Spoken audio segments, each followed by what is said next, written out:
मंत्रमूलं गुरुर्वाक्यं मोक्षमूलं गुरुर्कृपा सच्चिदानन्दरूपाय विश्वोत्पत्त्यादिहेतवे तापत्रविनाशाय श्रीकृष्णाय वयं नमः।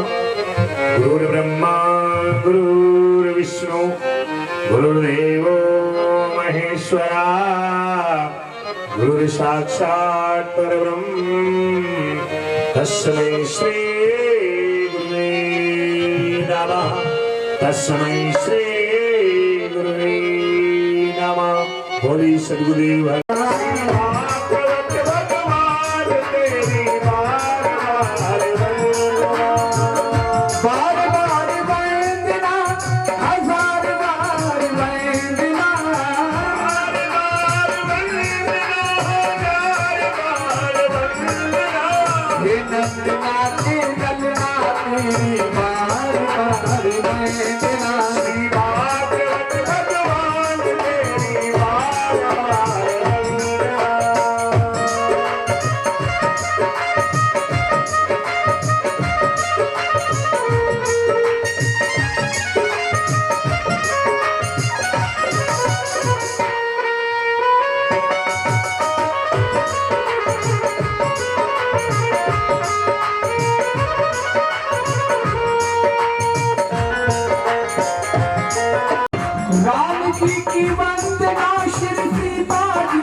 श्री राम जय राम जय जय राम।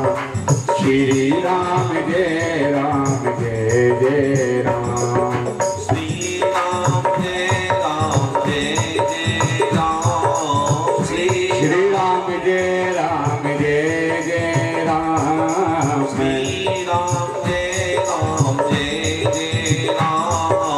श्री राम जय राम जय जय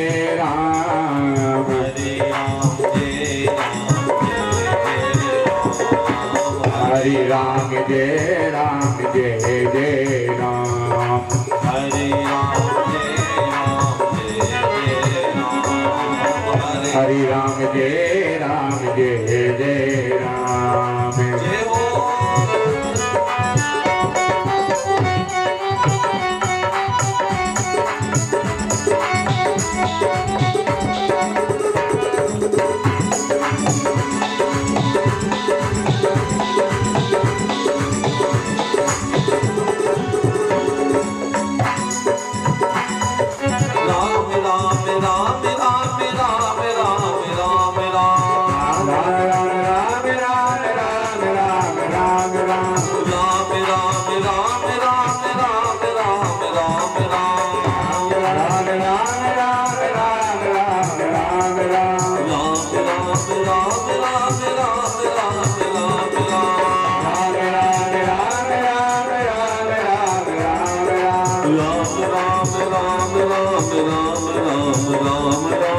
राम राम राम राम राम राम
बोली भागवत भगवान की जय हो।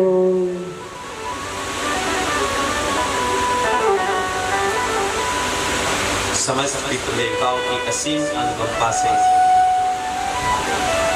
हमारे और आपके जीवन में ये अवसर आया है कि एक साथ बैठ करके हम ईश्वर का गुणानुवाद करेंगे, ईश्वर को जानने का प्रयास करेंगे, उस परमपिता परमात्मा को अपने हृदय में धारण करने का प्रयास करेंगे। तो आइए समस्त देवी देवताओं की श्री चरणों में प्रार्थना करें, ये अवसर निरंतर हमारे जीवन में हो। बोली समस्त देवी देवताओं की जय हो। साथ में ही पूज्य महाराज श्री स्वामी अनुपमानंद जी महाराज, आप समस्त धर्म की माताएं बहनें भाई अपना अमूल्य समय लेकर के आप कथा मंडप पर पहुंचे हैं। नारायण से प्रार्थना करते हैं, नारायण आप सबके जीवन में आनंद हो, आप प्रसन्नचित्त हो और आप सभी को एक साथ नमस्कार करते हुए आप सबके लिए आशीर्वाद देता हूँ। बोले नारायण भगवान की जय। हमारे और आपके जीवन में ये मौका है कि हम लोग कुछ सुन पाए, हम लोग कुछ ग्रहण कर पाए। संत महात्मा आपकी गली में आए हैं, कुछ आवाज देने के लिए आए हैं, कुछ इशारा करने के लिए आए हैं।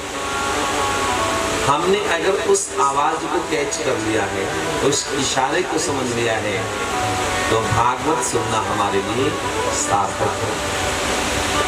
और क्या इशारा है, क्या आवाज है, आइए उस आवाज को कैच करेंगे। आओ सजा ले आज तो कल का पता नहीं, आओ सजा ले आज तो कल का पता नहीं, आओ सजा ले आज तो कल का पता नहीं, आओ सजा ले आज तो कल का पता नहीं, कल का पता तो छोड़िए, कल का पता नहीं, कल का पता तो छोड़िए, कल का पता नहीं। आओ सजा ले आज तो, आओ सजा ले आज तो, आओ सजा ले आज तो। आज बैठ सकते हैं हम, आज नृत्य कर सकते हैं हम, आज गायन कर सकते हैं, कल नहीं। जब शरीर उस अवस्था में पहुंच जाएगा कि प्राण निकलने का समय आएगा, प्राण प्रयाण समय कफिवात पितहि, अब प्राण निकलने का समय हो रहा है, वो समय निकट है, तो गला भी घर घर करने लगा है, ना बैठा जाएगा, ना गायन हो पाएगा और ना उस समय नृत्य हो पाएगा। इस पूरी वसुंधरा को ध्यान से देखेंगे तो ये वसुंधरा 3 स्टेप में ही चल रही है। ये कभी कभी रुक जाती है, मानो ऐसा लगता है कि ठहर सी गई है। उस समय क्या चल रहा है, उस समय पूरी प्रकृति बैठ करके ध्यान कर रही है। और जब ये पेड़ पौधे वनस्पति झूमने लगती है तो मानो ये प्रकृति उस परमात्मा के लिए नृत्य कर रही है। जब इस प्रकृति से आवाज आ रही है तो मानो ये प्रकृति परमात्मा का गायन कर रही है। तो वह अवस्था हम सबके जीवन में आएगी। न जब बैठा जाएगा, न गायन हो पाएगा और न नृत्य हो पाएगा। कफ वात पित्त जो आयुर्वेद में 3 हमारे अंदर है वो सारे बिगड़ जाएंगे। गला भी घर घर करने लगेगा। पूरे जीवन भर के जो पाप कर्म किए हैं वो हमारे चित्त पर लोड हो जाएंगे। बार बार वो पाप कर्म हमारे याद आएंगे। इसीलिए संतों ने कहा कि आओ सजाने आज तो कल का पता नहीं। कई माताएं, कई भाई, कई बच्चे सोचते हैं कि भक्ति बुढ़ापे में जाके करेंगे,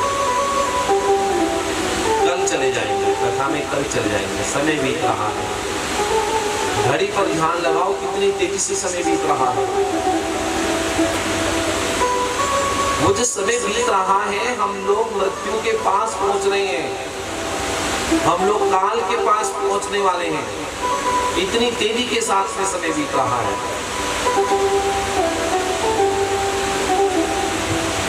जाग जाओ, जागने का समय। ये जो माइक सेट लगाए ना हमने, ये उन लोगों के लिए लगाए हैं जो सोए पड़े। जाग जाओ और जाग करके परमपिता परमेश्वर का चिंतन करो। चिंता नहीं, उसके चिंतन में बैठ जाओ। परमपिता परमेश्वर का ध्यान करने लगो, उसका सुमिरन करने लगो, उसको मनन करने लगो। और जो जाग रहे हैं वही परमात्मा के समीप पहुंच रहे हैं। और दिन गवाया खाई के रात गवाई सोए, धीरे जैसा जन्म है कोड़ी बदले जाएगा। तो जो सोए पड़े थे उन्हीं के लिए तो आवाज लगाई है, उन्हीं के लिए तो माइक लगाई हमने।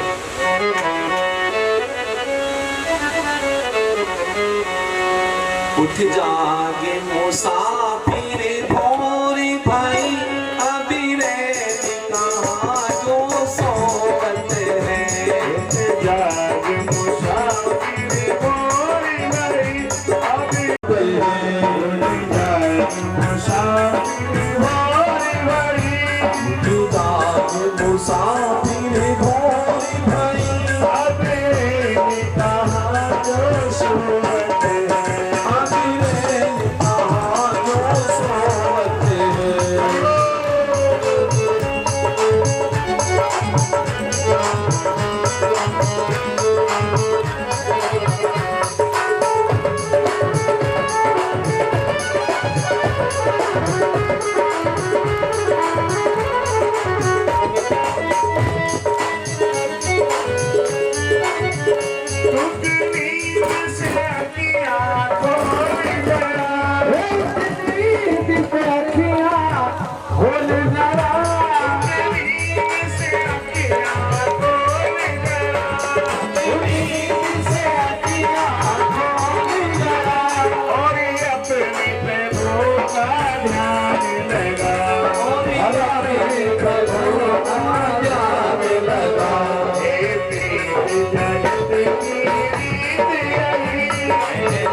भगवान के प्रकार उत्सव की कथा सुनो। भगवान कारागार में प्रकट हो, इसके लिए आए भगवान। विप्र धेनु सुर संत हित लीनो मंत्र अवतार। विप्र कहते हैं ब्राह्मण को, जो भगवान के परम भक्त हैं। देखिए, आवाज ना करें, अपने मेरुदंड को सीधा करके बैठें और ध्यान को यहाँ पर केंद्रित करें। जो भगवान के परम भक्त हैं, जो भगवान में सतत ध्यान कर रहे हैं, निरंतर अविरल ध्यान कर रहे हैं, वह ब्राह्मण है। जो ब्रह्म को जानने वाले हैं, जो ब्रह्म को मानने वाले हैं, वो ब्राह्मण है। विप्र, धेनु, गाय माता। ये जो गाय है ना, इसके लिए भगवान आए। विप्र धेनु सुर संत ही, जो समाज से भी माताएं हैं, बहनें हैं, भाई हैं, संत महात्माओं के लिए भगवान आए। जब इनके ऊपर कष्ट आता है, अधर्म सर्वत्र होने लगता है, तब भगवान आते हैं। कहां से आते हैं भगवान? भगवान तो स्वयं हमारे में और आप में ही प्रकट हो जाते हैं, कहीं अलग से नहीं आते। अभी धीरे धीरे जैसा समय चल रहा है कि एक समय ऐसा आएगा जब अधर्म अपनी चरम सीमा पर होगा।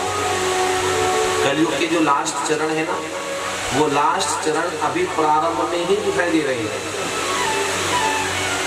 कहीं पर कथा कीर्तन स्वाध्याय अनुष्ठान देखने को नहीं मिलेगा। उस समय जो आत्माएं होंगी वो इतनी गंदी, इतनी निर्लय, जिनकी कल्पना नहीं की जा सकती। जो इस ब्रह्मांड की पवित्र आत्माएं हैं, जो भगवान में सतत ध्यान करती हैं, वो सतयुग में जन्म लेती हैं। उनके लिए कौन सा युग बताया है? सतयुग।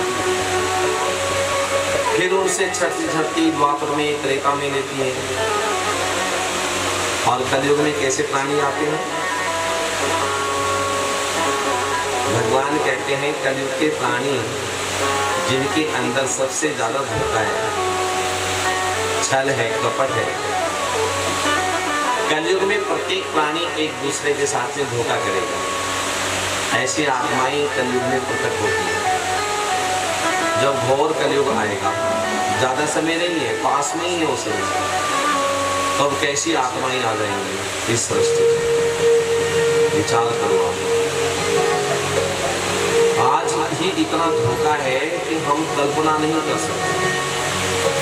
तो भगवान कारागार में प्रकट हुए, इसके लिए विप्र धेनु संत हित लीनो मनुज अवतार। निज इच्छा निर्मित तनु।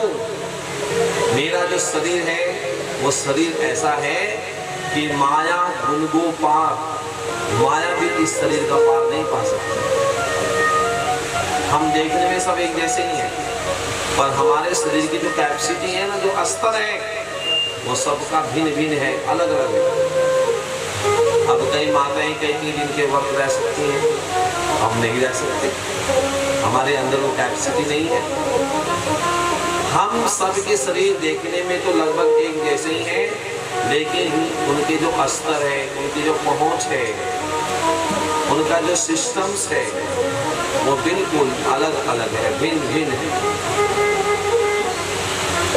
तो भगवान जब कारागार में प्रकट हुए तो भगवान ने कहा वसुदेव जी महाराज से, मुझे यहाँ से ले जाकर के गोकुल छोड़ाओ, ये जगह मेरे लिए उपयुक्त नहीं है। वसुदेव जी महाराज कहते हैं कि भगवान, मेरे तो पूरे शरीर में बेड़ियां हैं, ताले लगे हुए हैं, दरवाजे बंद हैं, रात्रि का समय है, मैं आपको लेकर के कैसे जाऊं?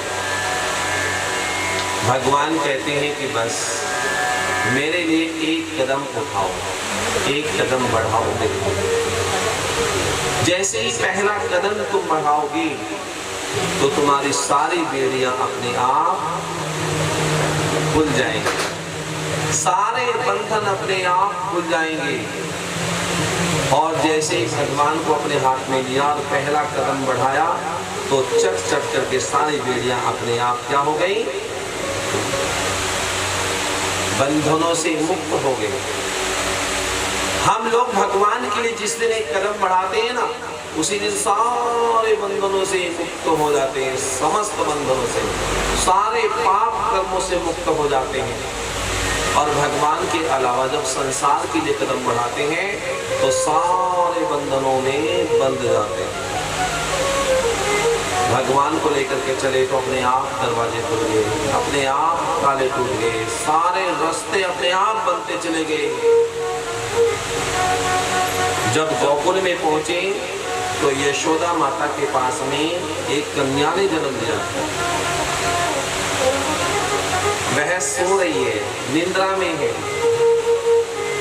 वसुदेव जी महाराज ने यशोदा के पास में भगवान श्री कृष्ण को लिटाया और वहां से माया को उठा लिया। कन्या, उस कन्या का नाम क्या है? माया। जहां ब्रह्म है वहां माया है, और जहां माया है वहीं पर ब्रह्म है। आज माया को उठा करके जैसे ही आए, अपने आप काले लग गए, अपने आप अंधे लग गए। धन, जब घर में धन आएगा तो 7 जगह ताले ताले लगने क्या हो जाएंगे? शुरू हो जाएंगे। माया में शांति नहीं है, माया में चंचलता है, दौड़ना शुरू कर देंगे आप। जब पैसा आएगा ना, मन की गति तेज हो जाएगी, इंद्रियों में अलग गति आ जाएगी, यानी कि इंद्रियां अलग अलग दिशाओं की तरफ आकर्षित होने लगेगी। ये भी लाओ खरीद करके, वो भी लाओ, शॉपिंग करना शुरू कर देंगे क्योंकि पैसा आ गया।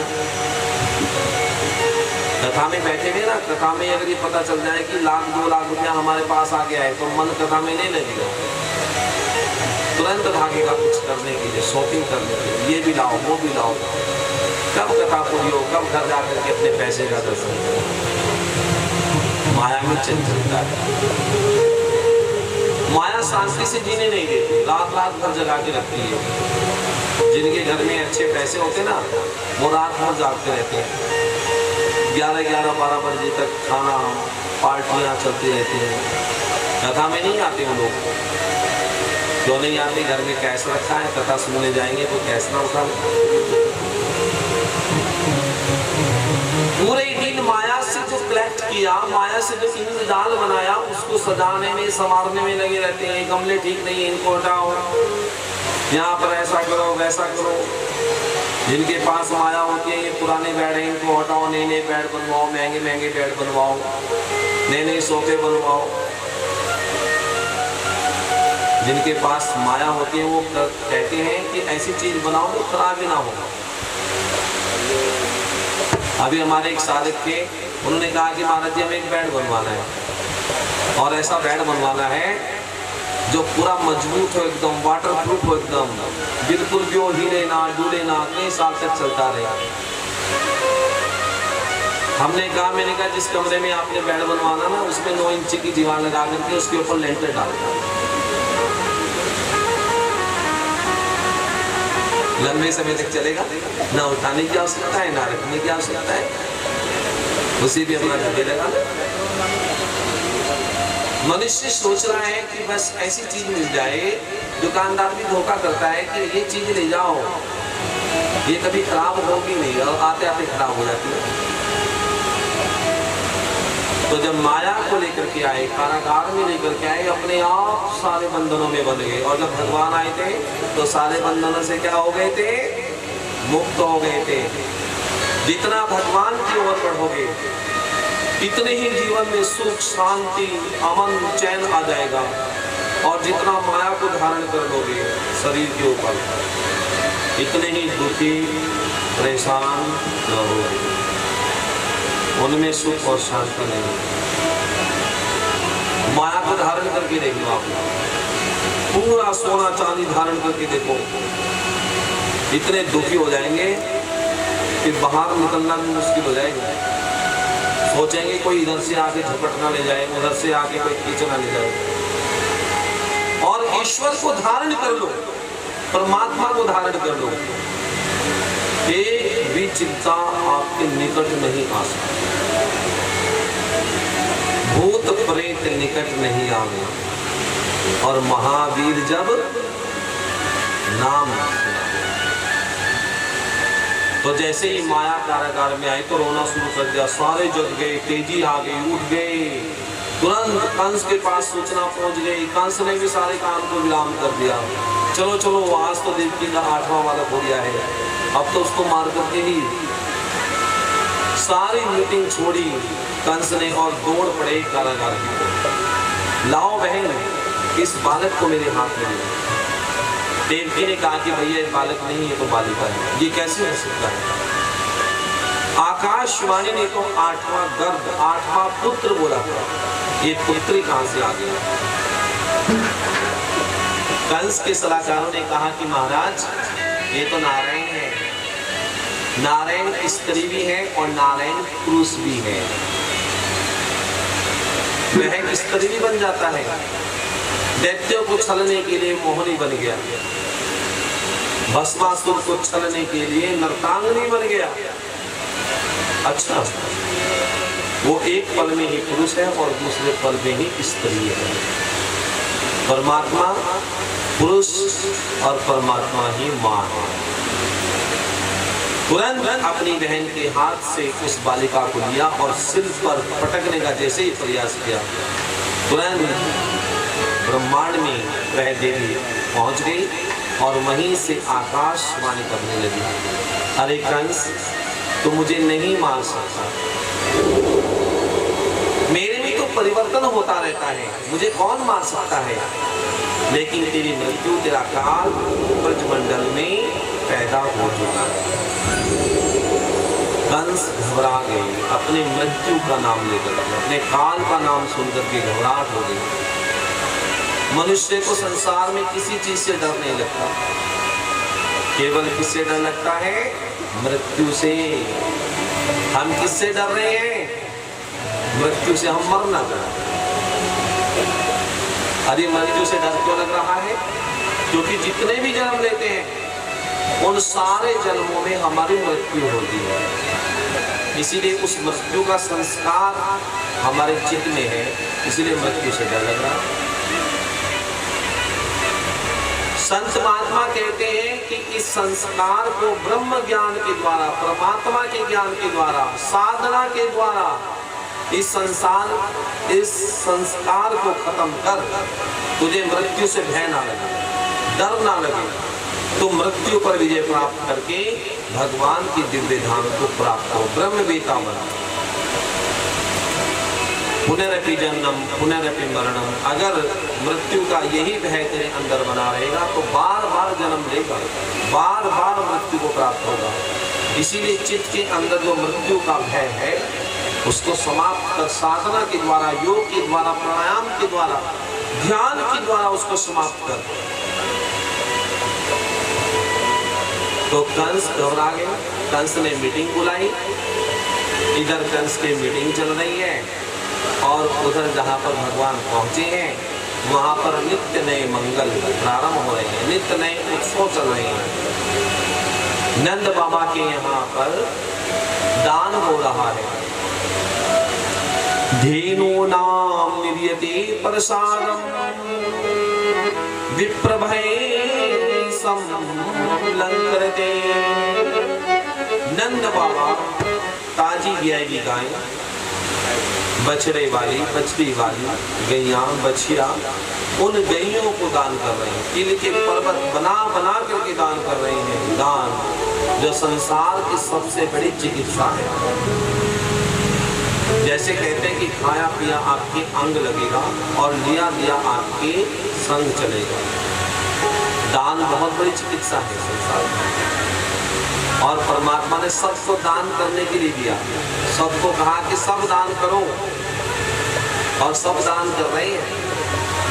ऐसा संसार में कोई व्यक्ति, कोई माता, कोई बहन है ही नहीं जो दान नहीं कर रही है। जिसके पास धन दिया वो धन से दान कर रहे हैं। आप देखो ना, जब हम मंच पे बैठ जाते हैं तो कई माताओं को परमात्मा ने बहुत धन दिया है, वो लिफाफे बना बना करके हमारे लिए लाती है और दान कर देती है। अब जिनके पास धन नहीं है वो तन से बैठ करके दान कर रही है। किसी के पास मन है तो मन से दान कर रही है।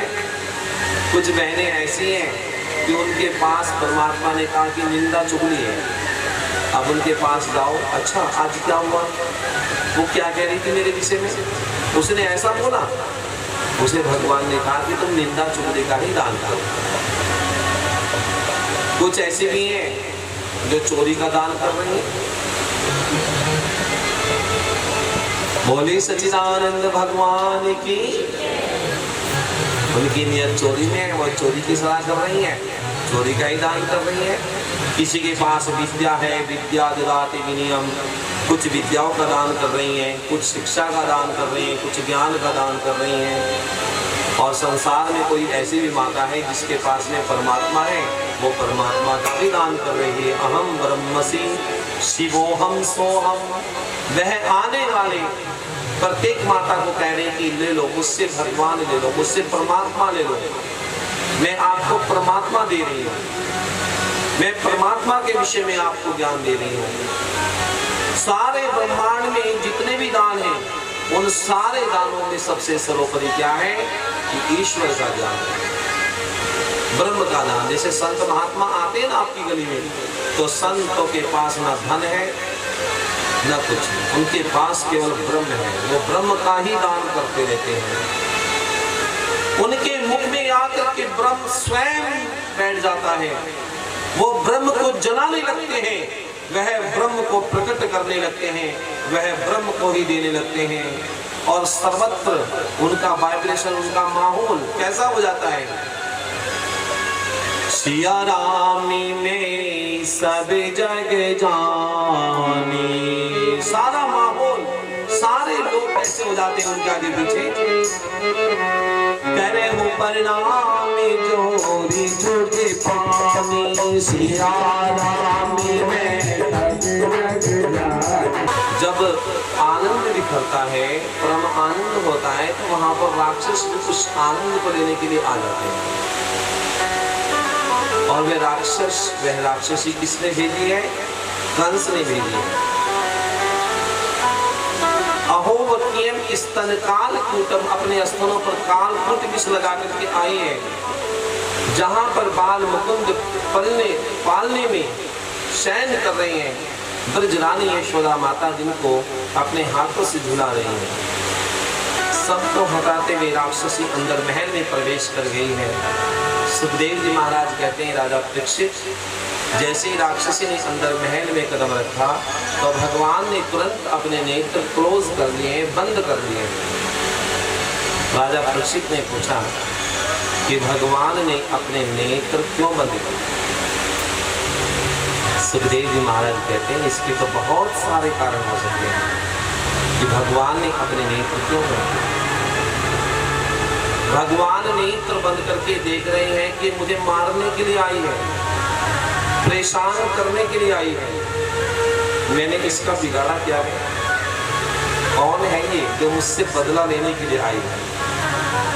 ये कोई और नहीं है, ये बलि की कन्या है।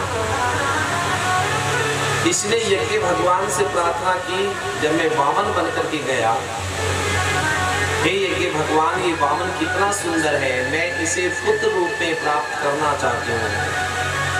यज्ञ भगवान ने कहा कि पहली बार तुमने कुछ मांगा है तो जाओ, मैं तुम्हारे यहाँ पर पुत्र बन करके अवश्य ही आऊंगा। परंतु जब मैंने विराट रूप दिखाया तो इस राक्षसी ने फिर कह दिया, ऐसा पुत्र हुआ तो मैं जहर दे करके मार डालूंगा। भगवान कहते हैं कि जहर पिलाने के लिए आ जाना, लेकिन मार नहीं पाऊंगा। तो ये जो राक्षसी है, इसको ऐसा वरदान है, अहोवकीयम स्तन काल कूटम, अपने स्तनों पर काल कूट विष लगा करके आई है भगवान को मारने के लिए। भगवान ने अपने नेत्र बंद क्यों किए?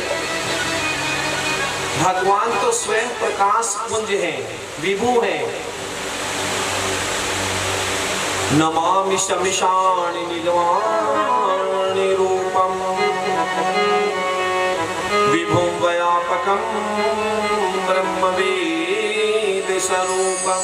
परमात्मा विभु है, प्रकाश रूप है। ये राक्षसी अंधेरा है, और जब लाइट जल जाती है तो अंधकार क्या होता है? प्रकाश उसको खा लेता है। अगर भगवान अपने नेत्र बंद कर दें तो अंधेरा दूर भाग जाएगा। इसलिए भगवान ने अपने नेत्र बंद किए हुए हैं। भगवान ने अपने नेत्र बंद क्यों किए? क्योंकि विष लगा करके आई, जहर लगा करके अपने स्तनों पर आई है। और जहर पीने की आदत किसको है? कौन पी सकता है? जहर भी वही पी सकता है। कर्पूरे घोरम करुणावेतारम संसारे सारम भुजगेंद्र हारम कर्पूरे गौरम करुणा संसार सारम तुझेन्द्रहारम सदा वसंतम हृदय विंदे सदा वसंतम हृदय भवं भवानी सहितं नमामि भवानी सहितं नमामि। जहर कौन पी सकता है? जो कर्पूर गौरम है, करुणा जिसके रोम रोम में है, सदा वसंतम हृदय जिसे हृदय में बिठाया है, रोज हमारा जहर पी रहा है, उसको जहर पीने की आदत है।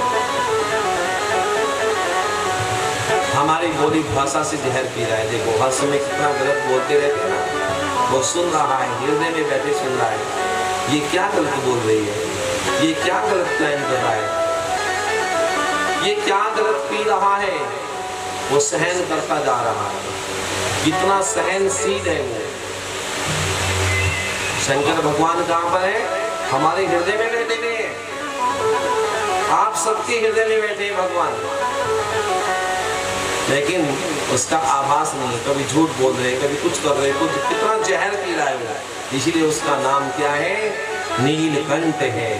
इसीलिए बाल मुकुंद भगवान कह रहे हैं कि प्रभु मैं तो माखन मिश्री खाने के लिए आया था, ये पूतना तो पहले ही मुझे जहर पिलाने के लिए आ गई है राक्षसी। ये जहर मुझसे पीना नहीं आता, मैंने तो हमेशा अमृत ही ग्रहण किया है, दुग्ध ग्रहण किया है। आप आओ, आकर के मेरे हृदय में उपस्थित हो जाओ और इस काल कुट विष को धारण करो। भगवान ने अपने नेत्र बंद क्यों किए? भगवान विद्या स्वरूप है, राक्षसी अविद्या है।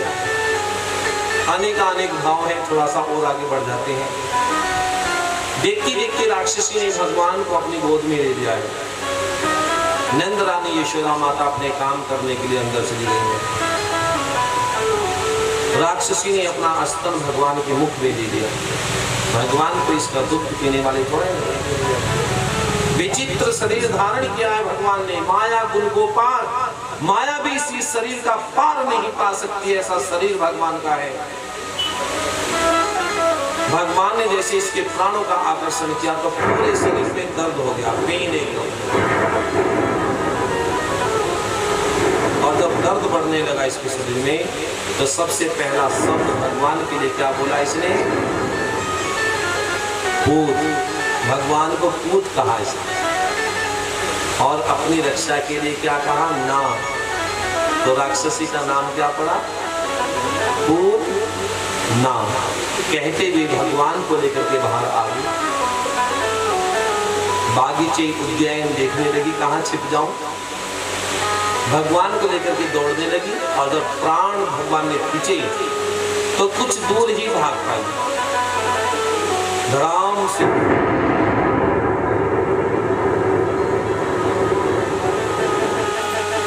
भगवान इसके वृक्ष स्थल पर क्रीड़ा कर रहे हैं, खेल रहे हैं। पीछे पीछे सारे पंचवासी दौड़ रहे हैं। भगवान को इसके वृक्ष स्थल से उठाया और बूढ़ी बूढ़ी माताओं को प्रदान किया। बूढ़ी बूढ़ी माताएं कृष्णा को लेकर के सबसे पहले कहां पहुंची? गौशाला में। और गौशाला में जाकर के गौ माता से प्रार्थना कर रही हैं, हे गौ माता, हमारे इस बालक की रक्षा करो। गौमूत्रेण स्नान कृत्वा, गौ का जो मूत्र है उसमें स्नान करा रही हैं, प्रार्थना कर रही हैं कि हे गौ माता, हमारे शिशु की, हमारे बालक की रक्षा करो। गाय, भगवान गाय के सानिध्य में है, गाय की प्रीति में है। इस गाय के अंदर कुछ खास देखा भगवान ने, तभी तो गाय के संपर्क में आए भगवान। इतनी शक्ति गाय माता को प्रदान की। गाय की पूंछ से सहला रही है माता। और भगवान बाल मुकुंद आनंद विभोर हो रहे हैं। सुखदेव जी महाराज कहते हैं कि पूतना के शरीर के अलग अलग पार्ट्स किए, श्री चरणों में अपनी मुक्ति को कर रही है, साहित्य मुक्ति प्रदान हो रही है। धीरे धीरे घर में जब दोनों बालक बड़े हुए, अब उन बालकों का नामकरण भी होना है। रोहिणी के पुत्र और यशोदा के पुत्र। परिवार के जो आचार्य हैं, कुल पुरोहित हैं, उनका नाम है गर्गाचार्य जी महाराज। गर्गम पुरोहितो राजनम यदुनाम समूहातपा। एक बार गर्गाचार्य जी महाराज आए नंद बाबा के पास में। नंद बाबा ने आग्रह किया, गुरुदेव, घर में 2 बालक हैं और अभी तक हमने किसी बालक का नामकरण नहीं कराया। हमारी इच्छा है कि आप गौशाला में चल करके हमारे बालकों का नामकरण करें। नंद बाबा गौशाला में गए और गर्गाचार्य जी महाराज भी गौशाला में पहुंच गए। नंद बाबा ने सूचना भिजवाई कि दोनों बालकों को लेकर के दोनों माताएं आ जाओ, आज उनका नामकरण हो रहा है। दोनों माताओं ने जैसे ही सुना कि गर्गाचार्य जी महाराज हमारे बालकों का नामकरण करने के लिए आए हैं, तो दोनों माताओं ने अपने अपने बालक चेंज कर लिए। रोहिणी ने भगवान को अपनी गोद में ले लिया है और रोहिणी के पुत्र को यशोदा ने अपनी गोद में ले लिया। गर्गाचार्य जी महाराज बैठे हुए हैं, ध्यान अवस्था में बैठे हुए हैं। जैसे ही दोनों माताएं आई, गुरु जी को प्रणाम किया, दोनों बालकों को गोद में लेकर के बैठे हुए हैं। गर्गाचार्य जी महाराज की परीक्षा लेने के लिए आई है।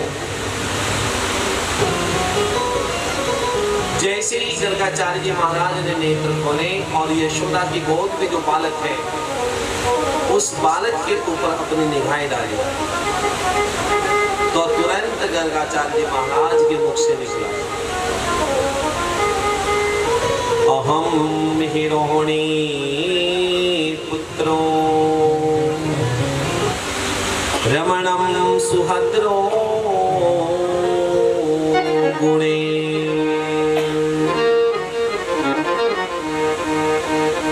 देवी, आप जिस बालक को अपने गोद में लेकर के बैठी हैं,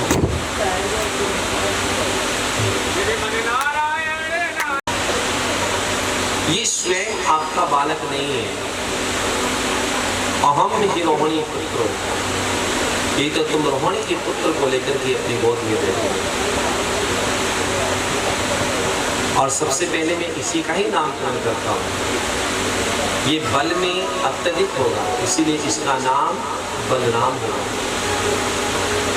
शेष, शंकरसन इसका नाम होगा। इसके तो नामों की ही गिनती नहीं कि मैं इसके कितने नाम रखूं। ये शेष का अवतार है। धीरे धीरे जैसे ही इस बालक का नामकरण हुआ और गर्गाचार्य जी महाराज ने अपने नेत्र घुमा करके रोहिणी ने जो पुत्र अपने गोद में लिया हुआ है, उस पर जैसे ही देखा, तो देखते ही गर्गाचार्य जी महाराज की समाधि लग गई। आसनम मरणा स्त्रियो हास्यम,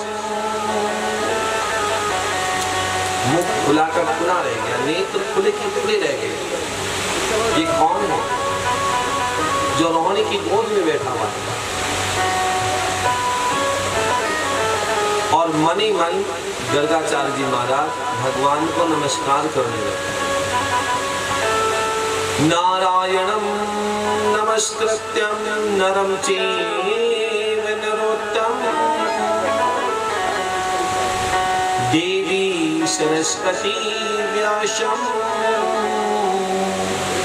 जयति मुदिरेतः।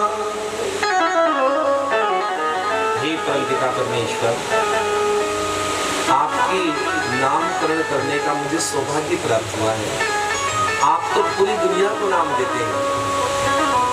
मैं अपने भाग्यों की सराहना करता हूँ कि भाग्यो दीन बहु जन्म समझते हैं। मेरा आज कौन सा भाग्य उदय हुआ कि मैं स्वयं आपका नामकरण करने के लिए आ गया।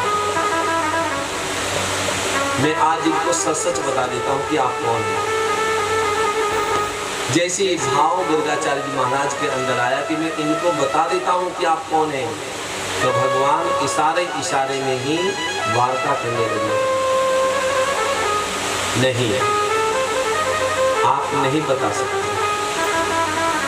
आपको बताने की आज्ञा नहीं कि हम कौन हैं। अभी आपको ये आज्ञा नहीं है, आप मेरा ज्ञान नहीं दे सकते, मुझको नहीं जना सकते। अभी कुछ समय लगेगा। गर्गाचार्य जी महाराज ने नंद बाबा से कहा कि नंद बाबा, मैं जो इतने ध्यान से आपके बालक को देख रहा था ना, उसके पीछे एक ही रीजन था। मैंने सोचा कि नारायण है। ये नारायण नहीं है। नारायण समो गुणे, इसके अंदर सारे गुण नारायण के विद्यमान हैं। इस बच्चे के अंदर आकर्षण है, तेज है, इसीलिए इसका नाम कृष्ण रखता हूं। बड़े से बड़े पापी भी जब इस नाम को उच्चारण करेंगे तो भगवान के दिव्य धाम को प्राप्त हो जाएंगे। इसके नाम में ही इतनी शक्ति है, इतनी सामर्थ्य है, ये बड़े से बड़े पापियों को भी उभार देगा। गैयों के साथ में इसका संग रहेगा, इसीलिए इसका नाम गोपाल, माधव। कितने नाम में इसकी गिनवाऊं, इसके नामों की गिनती नहीं है। गर्गाचार्य जी महाराज को बहुत सारा दान दिया। जब नामकरण हुआ, वह दान लेकर के अब दोनों बच्चों का नामकरण हो गया है। पूरा परिवार आनंद से भर गया है। अब भगवान अपने लीला को प्रारंभ करना चाहते हैं। कौन सी लीला? बाल लीला। बाल लीला सबसे पहले कौन देखना चाहेगा? भगवान की बाल लीला को देखने के लिए सबसे पहले कौन अधिकारी है? भगवान की जो बाल लीलाएं हैं ना, बड़ी विचित्र हैं। ये हमारे हृदय में भगवान के प्रति प्रेम प्रकट कर देती हैं, भाव प्रकट कर देती हैं। भगवान की बाल लीला देखने के लिए भोले बनना पड़ता है, शिव बनना पड़ता है। भगवान की बाल लीला को देखने के लिए शंभु बनना पड़ता है। जब व्यक्ति शंभु भाव में आ जाता है, शिव भाव में आ जाता है, जब वह भोले रूप में आ जाता है, वही भगवान की लीला का अनुकरण कर सकता है। भगवान की वो लीलाएं, जो लीलाएं हमारे तन मन और धन को पवित्र करने वाली होती हैं। ये जो भगवान की लीलाएं हैं, बड़े बड़े संत महात्मा ध्यान अवस्था में इन लीलाओं का दर्शन करते रहते हैं, इनका रसास्वादन करते रहते हैं। हिमालय की चंद्राओं में बैठकर के बड़े बड़े ऋषि, जो चतुर्योगी ऋषि हैं, बड़े बड़े संत महात्मा भगवान की लीला को ध्यान अवस्था में उसका हर समय रसास्वादन करते रहते हैं। भगवान उन योगियों के हृदय में अपनी लीला को प्रकट करते रहते हैं कि स्वयं भोलेनाथ भी कैलाश पर्वत से आते हैं और आकर के भगवान की लीला का दर्शन करते हैं। कई बार माता यशोदा भगवान को नहीं दिखाती, भगवान की लीला को नहीं दिखाती, तो भगवान भोलेनाथ उनके द्वार पर ही बैठ जाते हैं और द्वार पर बैठ करके अपनी धुनी रमाने के लिए तैयार हो जाते हैं। भगवान भोलेनाथ कहते हैं कि जब तक मैं गोविंद से मिल ना लूं, उनकी लीलाओं का मैं अनुकरण ना कर लूं, उनको मैं निहार ना लूं, तब तक मैं वापस कैलाश पर नहीं जा सकता हूं। माता यशोदा, माँ के अंदर क्या है? ममता है, प्रेम है, करुणा है, लेकिन जो हर है वही हरि से मिलना चाहता है। जिसके अंदर इतने भूख है, इतने प्यास है, वो मुंस प्राणी है। तो भगवान भोलेनाथ आज भगवान को देखना चाहते हैं। बाल मुकुंद भी रोना शुरू कर देते हैं कि मैं शिव से मिलना चाहता हूँ, अहम शिव हूँ, मैं शिव हूँ, मैं आनंद स्वरूप हूँ। माता यशोदा उसे चुप करने का प्रयास करती है, लेकिन चुप नहीं होती जब तक वो बाबा को देखना दे। बाबा भी जब तक कन्हैया को देखना दे, तब तक ये पृथ्वी, ये अंबर, ये आकाश, ये प्रसन्नचित नहीं हो सकता, ये वसुंधरा सिद्ध नहीं हो सकती। भगवान भोलेनाथ कन्हैया को देखना चाहते हैं, और देखने के लिए वो क्या करते हैं, अपना डमरू उठा लेते हैं। क्योंकि भगवान ने कहा कि ना हम वसामी वैकुंठे, ना मैं वैकुंठ में रहता हूँ, ना मैं कैलाश में रहता हूँ। जिस जगह मेरे भक्त मेरे नाम का संकीर्तन करते हैं, मैं वहां पर प्रकट हो जाता हूँ। भगवान भोलेनाथ आज कन्हैया को देखना चाहते हैं, मैया दिखाना नहीं चाहती हैं, तो भगवान भोलेनाथ अपना डमरू बजाना शुरू कर देते हैं।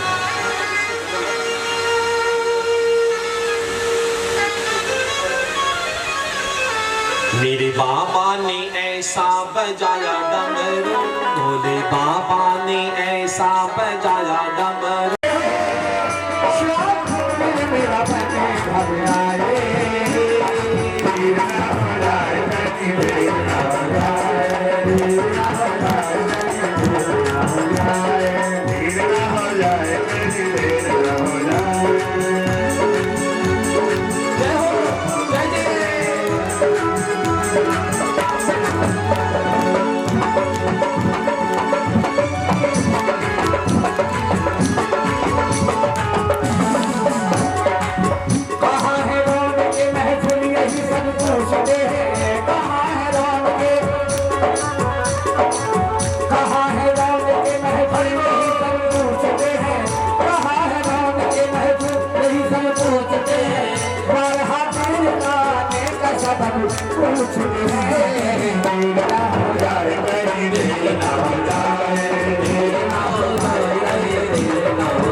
Thank you.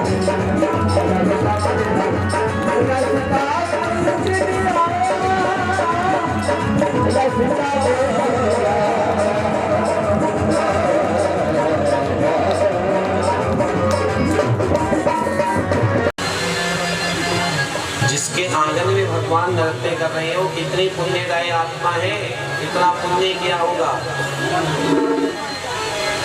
मैया की बात, अब गोपियां भी भगवान को, भगवान की नृत्य लीला देखना चाहती है कि भगवान नृत्य करें। गोपियों की मानसिक स्थिति भी बदल गई। जब मैया भगवान को नृत्य करा रही है तो गोपियों के हृदय में ही बैठ करके भगवान नृत्य करने लगे। गोपियों ने अपने काम धंधे बंद कर दिए और गोपियां भी भगवान की लीला का अनुकरण करने लगी और ऐसी लीला का अनुकरण करने लगी कि उनकी जो सासवी थी ना, वो कहने लगी कि हमारी मम्मी तो पागल हो गई है, पागल, जैसे मीरा पागल हो गया। मीरा जब भाव राज्य में भगवान की लीला का दर्शन करने लगी तो गली गली में आवाज देने लगी, पायो जी मैंने राम रतन धन पायो, पायो जी मैंने। इससे पता चलता है कि लोग कितने कंजूस हैं। भगवान बराती बन जाओ, दे देने में कुछ नहीं पड़ेगा। कमाल है भाई, हद हो गई। अच्छा, आपको आते हैं जो लड़की वालों की तरफ से आएंगे, यार ये तो बड़ी विचित्र बात है। कुछ तो दोगले हैं, वो लड़के वालों की तरफ भी हो रहे, लड़की वालों की तरफ भी हो रहे। लड़की वाले कम दिखाई दे रहे हैं, ऐसा क्यों? क्योंकि जो लड़की वाले होंगे उनका तो परम सौभाग्य कि प्रभु उनके घर में आ रहे हैं। ऐसा सौभाग्य जीवन में किसी का आएगा कि स्वयं प्रभु बारात लेकर उनके घर में आ रहे हैं? तो लड़की वाले तो सारे होने चाहिए, सबके मन में आस होनी चाहिए, प्रभु मेरे आंगन में बारात लेकर आए और नारायण की कृपा से लक्ष्मी स्वरूपा मेरे घर में हो, मैं प्रभु का हाथ उनके हाथ में दूं। ऐसा भाव आप सब में होना चाहिए, लेकिन नहीं है। यह मेरी बात आपकी समझ में नहीं आई है, इसके लिए मैं क्षमा।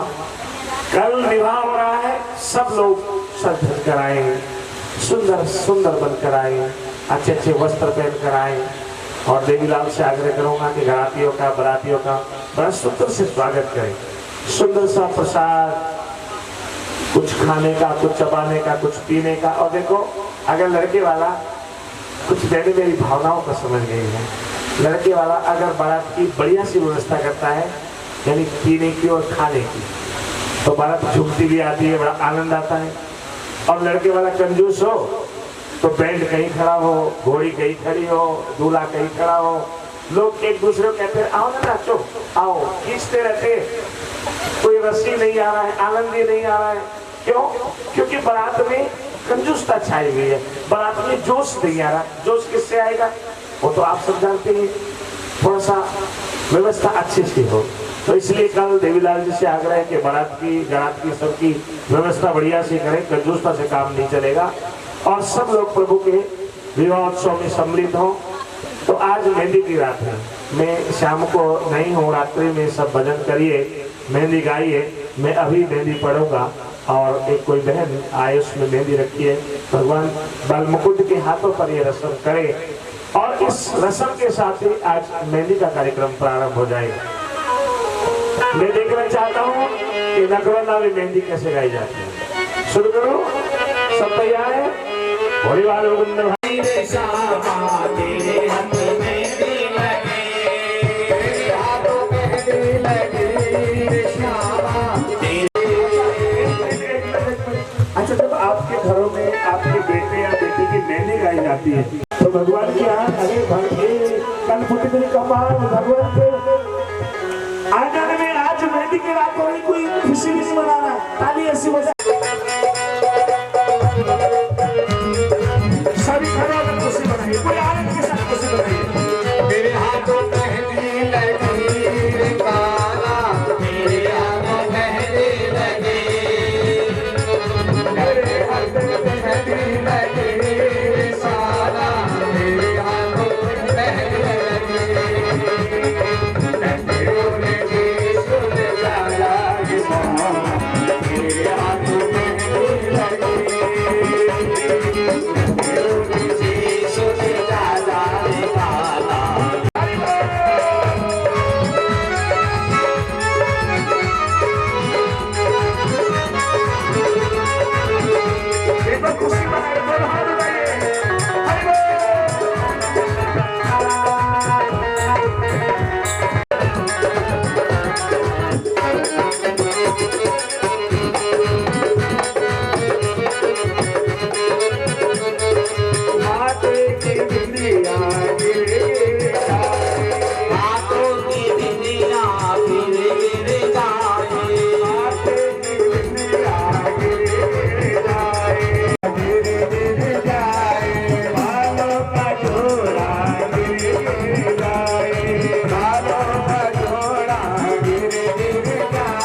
हरिओम।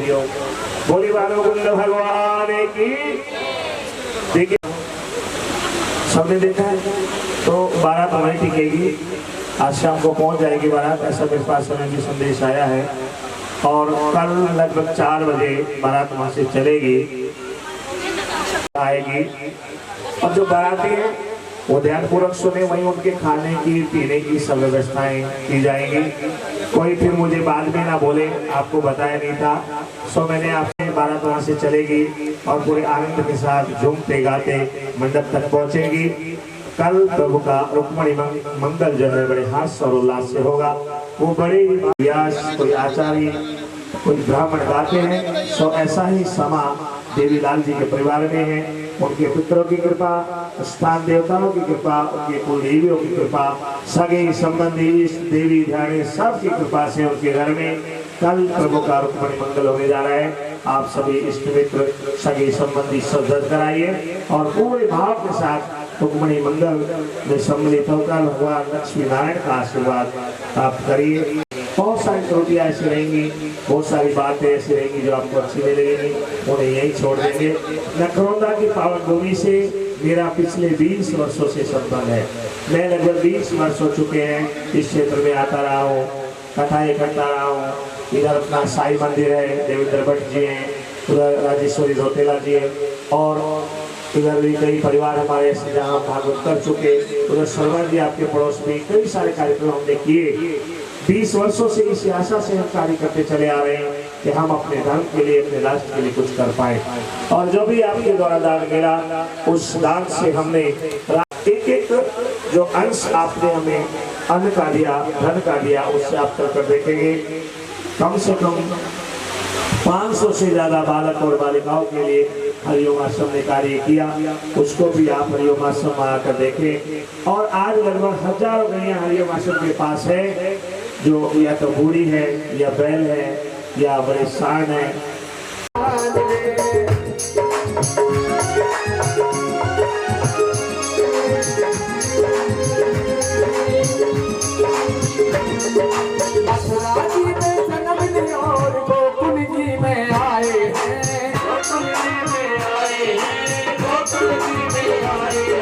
यशवंत के लाल वो कहते देवी जी के जाए हैं, प्रतिभाल की नंद कमर नंद विशाल की आज करो गोपाल की यशोपति के बाल की नंदन सुंदर नयन विशाल की आज करो गोपाल की।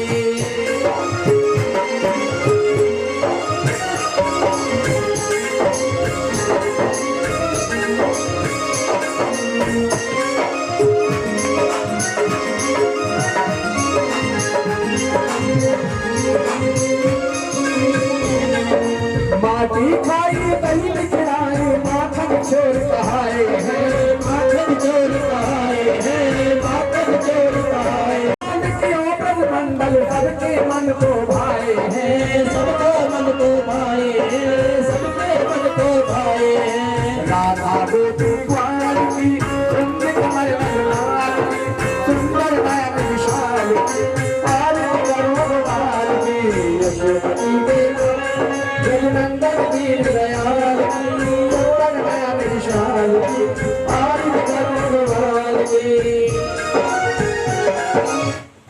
बचाई कुब्जा को भी तारा है, कुब्जा को भी तारा है, कुब्जा को भी तारा है। माधव मदन रसाल की नंद कुमार नंद लाल की सुंदर नयन विशाल की आरती करूं गोपाल की यशोमती के लाल की नंदन दीन दयाल की सुंदर नयन विशाल की आरती करूं गोपाल की। हेलो हेलो आरती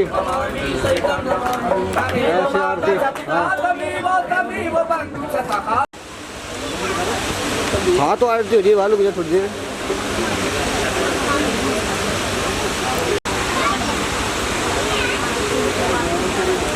मोड़ बनवा